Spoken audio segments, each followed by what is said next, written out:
engaging the community since 1970. This is WIS Awareness. Good morning, and thanks for joining us for Awareness today. I'm your host, Leland Pender. Kind of a different setup right now for this show. We have some things happening here at the station that required us to make up a new set for today's show, but nonetheless, still the same great programming and guests that you're accustomed to seeing. And this morning, we start things off with Dr. Jennifer Gunter. She is from the UMSC Office of Diversity and Inclusion. Good morning to you, Jennifer. Good morning. Glad to have you with us. And your office and the university have a really great event coming up, the 2019 Equity Summit. Mm-hmm. Give us just a brief overview about what this is going to be about. Sure. This is 4 states, intergenerational, interdisciplinary conversation on race. Mm-hmm. And what is that going to entail? Well, we've brought people from 4 different southern cities to Columbia, Jackson, Mississippi, Birmingham, Alabama, Atlanta, Georgia, and Columbia, to talk about different efforts that are going on in these communities to make our communities stronger. Okay, so now why are you all focusing mainly on southern cities in the southern part of our country? Well, historically, we have an issue with race, and I think it's important to talk about it. And we're trying to create a network that goes across the Southeast of people that do the same kind of work to learn from each other and to lean on each other.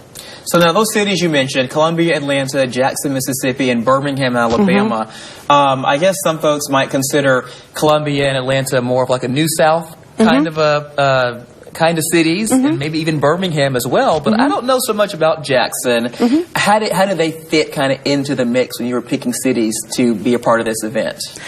Well, it made sense because we were already partnering with them in a few different initiatives, specifically with law enforcement and community trust. So we're already partnering with Jackson, Mississippi, and Birmingham and trying to bring in Atlanta into this coalition. So how many people are you expecting for this? Is this your first year, by the way? No, this is our second year. Second year, okay. This is our second year. Our first year was very successful. We had over 200 people show up, but we needed more space, so we're moving to the State Museum this year. Okay. So now this is going to be, it's a couple of days long event, Wednesday, November 20th, Thursday the 21st, and Friday, November 22nd. I'm looking at a schedule here of everything that's going on. What are some of the topics, like specific topics you guys plan to address? Well, so we're trying to address as many topics as possible, actually, because racism is a systemic issue. So trying to come at it in a systemic approach. So we have people who represent media, law enforcement, public health, education, history, and so on, sociology. And just trying to come at it from every angle possible, and also learn some tools, if you will, to help people who are in attendance do these kind of projects in their own communities. So is the goal of this to find actual solutions to problems and these issues, or to just more so dissect these problems and issues to maybe get to those answers later down the road? Well, both, I think. Some people are doing some really great work across the Southeast. For example, Ed Lee at Emory does Urban Debate League. And so he's going to talk about using the tools and tactics of debate to teach children and young adults how to hold themselves in society and how to get their point across. So that's something that we could easily replicate in Columbia, in Birmingham, in Jackson. When you were selecting people to come in and present at this conference, how did you identify them? I mean, there's probably so many options out there, I would imagine. So how do you find the right people? Well, some of them we've been working with and I've known from before, and some of them, for example, Dr. Catherine Meeks, who's the director of the Absalom Jones Center for Racial Healing in Atlanta. I emailed her and I said, "You do amazing work and we'd really like to highlight you here." And she said, "Absolutely, I'd love to come." And one of the cool things I think about this conference is that it's, to my understanding, the only one that brings together academics and activists together to talk about these issues. And let's talk about, I'm glad you said that, activism. Why is that so important? I mean, if you look back at history, a lot of things get done and get made better for future generations because of previous activism. Absolutely. But you, of course, have people who don't support it. They don't want to see it. They wish people would express themselves some other way, whatever that might be. Why is activism so important, and what's the focus on activism as it relates to this conference? Well, activism is important for exactly what you said, right? That's how we get positive change in our societies.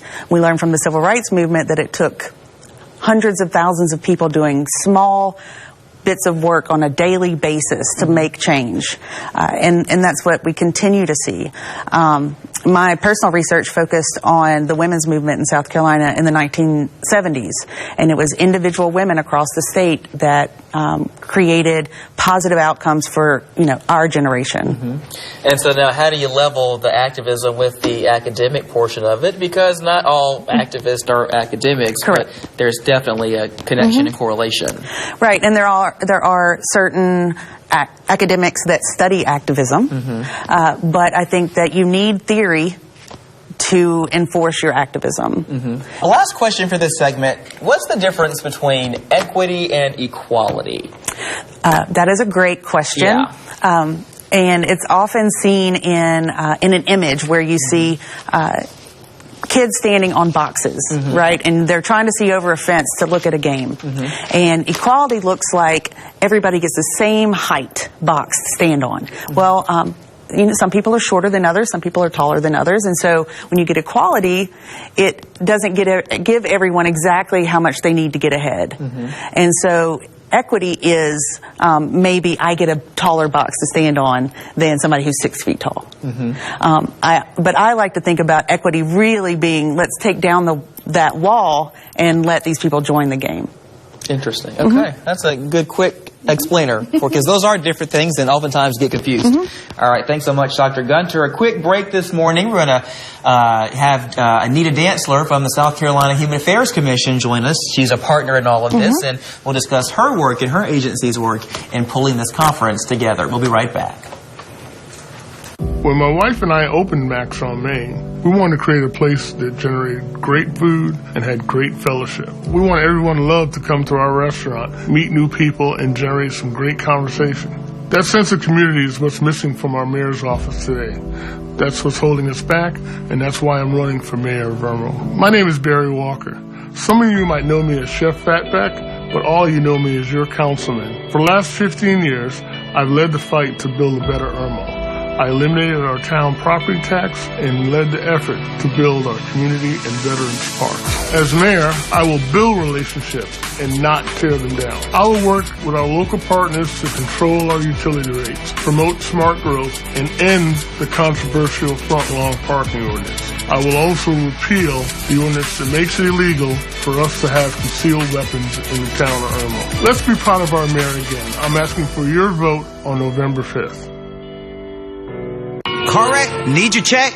Dial all twos now. The jury gave us a $5 million verdict for our client who was injured in a head-on collision. Don't scream. Call Akeem. To get your attorney, dial all twos now. Did you know the South Carolina Commission for Minority Affairs is bridging the gap between communities, government, and other organizations throughout the state? A state agency that provides research, cultural awareness, and creates opportunities for socioeconomic development in minority communities. And it also strives to ensure all ethnic minority citizens achieve economic prosperity through awareness, collaboration, policy change, and research. The SC Commission for Minority Affairs is bridging cultures and communities to create opportunities. Is this the world's best sandwich? Nope. Lance's real peanut butter between two toasted crackers is the best. Pick up Lance sandwich crackers now in bite-sized minis. Welcome back to Awareness This Morning, joined again by Dr. Jennifer Gunter of the Office of Diversity and Inclusion at U of SC, and now also joined by Anita Dantzler of the South Carolina Human Affairs Commission, talking about the 2019 Equity Summit coming up at the university. It's happening at the South Carolina State Museum, November 20 through 22. And if you want to learn more, how can they do that, Dr. Gunter? They can email us at sccrr@sc.edu. Okay, scc.rr at All right, so reach out there if you'd like. Now, Dr. or Mrs. Dantzler, I want to bring you in this. I just kind of give you a new degree. All right. She deserves it. Your office, though, has been working very closely with Dr. Gunter's office on all of this. Right. Tell me about your role in bringing this all together. Well, we work together and travel the state, working on conversations about race. We titled it "No Blame, No Shame: A Conversation About Race." And what we try to do is we bring in people from those local counties. We're trying to visit all 46 counties of the state, and we bring in people who live in those counties, and we make our panels. Our panelists are a very diverse group of people, and so we have had teenagers, we've had older people, we've had Native Americans, Hispanic, African Americans, Caucasians to come and be a part of these panel discussions and talk about that uneasy topic, race. Yeah. Dr. Gunter serves as our moderator. Okay. Yeah. And why is that? Well, first of all, what's that like? What's that been like for you, being a part of their work that way? Well, they're very easy to work with, and Anita and I agree that the reason we called it "No Blame, No Shame" is we want to try to destigmatize the conversation about race. We try to normalize the conversation, and by doing that, we can create change, we think. So talk about that. It's got to be difficult to continue to go around and bring this up and talk about it, but on the same token, if you don't, you know, these problems could get worse. So how do you balance that? Well, the silence has gotten us to where we are now. And we think that countering that silence is positive action. And we have to get away from the blame and the shame that's associated by something that human beings created, right? Human beings created race. And so we need to talk about that. And I would imagine as you go across the state, do you see, do a lot of the same things come up among the people that attend, or do the issues vary by region, or what? I don't know. No, we haven't seen where they vary by region. We're seeing the same issue. You know, people are afraid to talk about race. And so a lot of the same things are happening all over. We've had people in the low country or the upstate talk about how, well, I was followed throughout the store when I was shopping, or someone came up to me and just because I am Asian, they asked, how do my nails look? You know, and that is not what we want people to do. That's not the kind of questions that we want people to come and ask about. So we hope that just as Dr. King said, if we don't talk to each other, we're not going to communicate with each other. We don't communicate with each other, we're not going to know about each other. And that's what we are trying to get people to do, know about each other. We want people to understand why you see a woman who's wearing a hijab, why she's wearing it, and why that's not something that you should make fun of or anything like that. That is her religious belief, and that is it. Right. That's so important that you are including many different kinds of people. Of course, white racism and black race or versus white people is the big one that gets a lot of attention and is more well known in the community in the country. But Asian people, Hispanic people, Muslims, there's a lot of other people that are included in this conversation and represented in our state. Right. Absolutely. So it's important to make sure they're a part of the conversation. That's right. And, you know, we want everyone who comes and who participates to understand that that everyone deals with race in one way or another, whether they recognize it or not. We're all living in the same society. Now, when you have these forums across the state, how long do these conversations typically last? Is it like That's the thing. That's the thing. We try to say they'll last an hour from 6 p.m. to 7 p.m. But it never lasts an hour. Because once people get comfortable with each other, they are asking numerous questions. And then when we say, okay, the panel discussion is now over, then they still want to talk to each one of the panelists and ask questions afterwards. So we're there for at least a good 2 hours in each of the counties that we visit. It is. And we try to tell them this is not the only step. This is the first step. Sure. Right. It's up to you and your communities to continue these conversations. Sure. So at the summit coming up in November on the 20th through the 22nd, will there be an element of these panel discussions with the conversations based on race and reconciliation at the summit? Or the conference, rather. Well, I mean, sure, when people get comfortable, they do start talking and opening up more and being more vulnerable. But we do have a panel in Aiken on November 7th. November 7th, yes. Okay. In Aiken County, we will have a panel discussion at 7 p.m. And we're asking the public to come out to that event. We encourage all the folks from Aiken to come out and be a part of that. In 2020, we look forward to going to Lexington County, to Sumter County, to the Greenville County area, and then Horry County. So we will be contacting folks in those areas to say, hey, would you like to sit on this panel and talk about race? I know it's a difficult topic, but we've got to do it. Yeah, so important. And I craft a question for them that they get a week in advance, so it's not, we're not trying to do a gotcha thing. Right. We're, we're really wanting to have open dialogue, and people have been very, very receptive. That's awesome. Real quickly, if folks want to learn more about these conversations happening across the state, how can they reach out to you all and do that?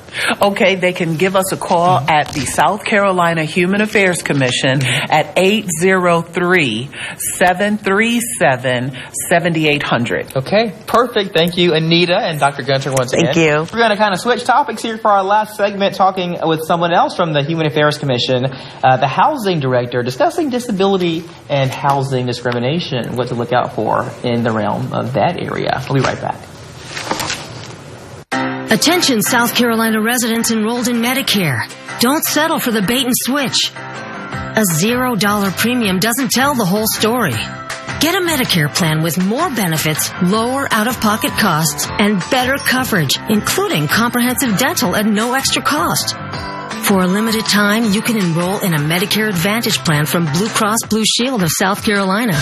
We offer all-in-one medical, prescription, hearing, and vision coverage that you can actually afford to use. Plus, full dental built into your plan. Our plans feature an extensive network of providers, so you can stay in network and keep your costs down. Call 855-380-0033 to compare plans. Don't miss your chance to get the care and value you deserve at a predictable cost you can afford. Your opportunity to switch ends December 7th. Call now, 855-380-0033 or visit bluemedicaresc.com/TV. They risk their lives for our freedom. As a commitment to our military heroes, WIS is dedicating 2019 as the Year of the Veteran. It's a chance to give back and offer more than just our thanks. All year, our goal is to make a real difference in the lives of our veterans, to connect them with the help they need, and let them know how much we appreciate their sacrifice. To learn more, go to wistv.com/veteran. Year of the Veteran, sponsored by All South Federal Credit Union and Bathfitter. Presenting the 2019 African American History Calendar. A true artist and craftswoman, Henrietta Snipe is a master sweetgrass basket weaver and educator. She learned the art at the age of 7, and after realizing the importance and beauty of her family's heritage, began working in schools, teaching and preserving the precious art form. Snipe's skill is universally recognized, and her work has been featured in museums across the country, including the Smithsonian. To learn more, visit scafricanamerican.com. Welcome back this morning. I'm now joined by Marvin Caldwell. He is the Fair Housing Director at the South Carolina Human Affairs Commission. And today Marvin's going to kind of break down some things for us about housing discrimination, especially when it comes to those with disabilities. Good morning to you, Marvin. Good morning. How are you? Doing well. Thank you for joining us. And a lot can go into housing discrimination, obviously, but one of the groups of people you see the most complaints from, or most inquiries, is from the disabled. Yes. Talk about why that is, and when they reach out to you, what they're saying. So disability makes up at least 75% of our cases that we investigate at the Human Affairs Commission. And majority of those complaints is about reasonable accommodation requests. Okay. And what a reasonable accommodation is a request of a change of policies that was necessary to afford them the full opportunity to enjoy the dwelling of the common areas just as anyone else. Okay. And so what can some of that look like? Like what would they ask for that might be denied or challenged sometimes? So a request could be a specific parking space. Say if you don't have assigned parking, and you have a physical disability and you need a closer parking space, you may get a assigned parking space, so you'll be able to park closer to your unit. Or a living aid, a living caregiver. You may live in a certain unit where you only need one tenant, maybe, but if you need someone to live with you 24 hours a day, an accommodation will be a living caregiver. And one of the most cases we receive the most about is a reasonable accommodation would be for service animals or emotional support animals. And that's a really important one because there's a lot of gray area, I guess, around that issue in a lot of instances and cases, and some people use animals for that purpose, but they really shouldn't be. So what's the black and white of it? Get out of the gray. What's the black and white out of the it? Gray. Okay, so if you're disabled, someone with a mental or physical impairment, and if you need an assistance animal could be an emotional support animal or a service animal to, live your life daily, to be able to enjoy your property, then that will be a reasonable accommodation to be able to get that animal. So a lot of places have no pet policies, or they have breed restrictions or weight restrictions, but that does not apply to a service animal or emotional support animal. And so what are some things that people need to look out for a legitimate situation involving a service animal? So one thing that the landlord can ask for is, just to ask, do you need this animal for your disability, and what's the nexus between the animal and your disability? They can also request for documentation, maybe from a physician or a letter or something stating that, I have this assistance animal and this is why I need this assistance animal. But the one thing I want to caution is you don't want to contact the doctor directly. You give your tenant the form if it's a form that needs to be filled out, or they can bring a note, an excuse or a doctor's note from the physician, so they are not to contact them directly. But yeah, so they can actually ask for some sort of documentation, but really, as long as you know that this person is disabled and this is the nexus between the disability and what they need the animal for, then it should be approved. Now, is there anything that comes across your desk, that would be deemed an unreasonable accommodation, as someone comes to you and you just said, well, actually, that wouldn't fall under this category? Well, yeah, I mean, there's a lot of, like you say, there's a lot of gray area, and people try to take advantage of the law. So a lot of times, more recently, you'll have someone who has an excuse on an accommodation notice from a physician that's from Oregon, and they live in South Carolina, and they have never saw this physician before. They've never been there, but this physician is sending them this doctor's letter asking for their accommodation. To us, that's a red flag. Unless that person came from Oregon and was actually seeing this physician, if they just got this online, you can click a couple buttons and get it, then that would be a red flag. There are lots of ways to, unfortunately, be deceitful out there these days. But you guys are really into trying to help people who really need it, obviously. Yes. Talking about the pets, the service animals one more time. So for a landlord, can they charge a tenant a pet deposit for a service animal? No, because a service animal or emotional support animal is not considered a pet. It's considered an extension of the person, so therefore they wouldn't be charged a pet deposit. All right, pretty cut and dry. Yeah, pretty cut and dry. Okay. So when you the complaints from disabled people tend to be the highest number of inquiries you get. What are some of the others? So again, we discussed service animal. So we also have like parking situation, which I mentioned before, where you might want to assign parking space, or you might want a handicap parking space with an accessible aisle, because a lot of times, properties might not have the right amount of handicap accessible parking spaces, and if they do, they might not be appropriate parking space. You want to make sure you have an accessible aisle that's next to it with a curb cut, so if an individual with a wheelchair is able to maneuver out the vehicle and get to their property. So those are some of the things we see as well. So is there anything along the lines of racial or gender discrimination or anything like that at all? Yes. Okay. Real quickly, about 30 seconds. Okay, so race discrimination is still second as far as the cases we get.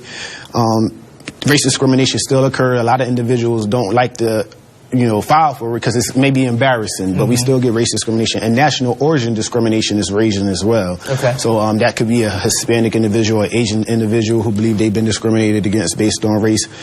And also another one that's raising is familiar status. You may have occupancy standards. So, a landlord can't tell you how your family should live in a unit. If it's big enough, maybe, a lot of people have the 2 heartbeats per room. Sure. Okay. So, that's one of those things as well. All right. So you guys deal with a lot, obviously. Thanks for kind of breaking it down for us real quickly this morning on Awareness. Marvin, thanks so much. I appreciate it. Okay. We'll be right back here on Awareness. Government buy-in for all the people, not just the powerful and well-connected. That's the American promise. But big corporations and special interests are in control. Nothing's happening for real people. Our democracy has been purchased. The candidates running for president have great ideas, but we can't get anything done unless we make our democracy serve the people again. I'm Tom Steyer. I approve this message. I'm running for president because it's time our democracy works for people. A special message for South Carolinians under 65 who don't have health insurance. You don't have to go through healthcare.gov to get health insurance. Take the direct route to Blue Cross Blue Shield of South Carolina. Call now to see if you qualify for health insurance as low as $0 per month and get Blue for less than you think. Licensed counselors are standing by to help you get the health insurance you need at a price you can afford. Call or go online now. Find out if you're eligible for subsidies that can cut your costs to as low as $0 per month. So don't wait. Call now. Get the expert help and coverage you need now. Call 1-888-908-1281 to find out if you're eligible for a zero premium plan. Call 1-888-908-1281. Call to find out if you qualify for a health plan as low as $0 per month. Call 1-888-908-1281. Spectrum Mobile makes it easy to save. Mix and match our unlimited and by the gig data plans and build the perfect family plan that fits your needs. Unlimited nationwide talk and text included. See for yourself with the Spectrum Mobile Savings Calculator. Enter your information and see how much you can save over other carriers. It's that easy. Plus, you can change plans anytime, and there are no added taxes, fees, or contracts. Visit SpectrumMobile.com/save today.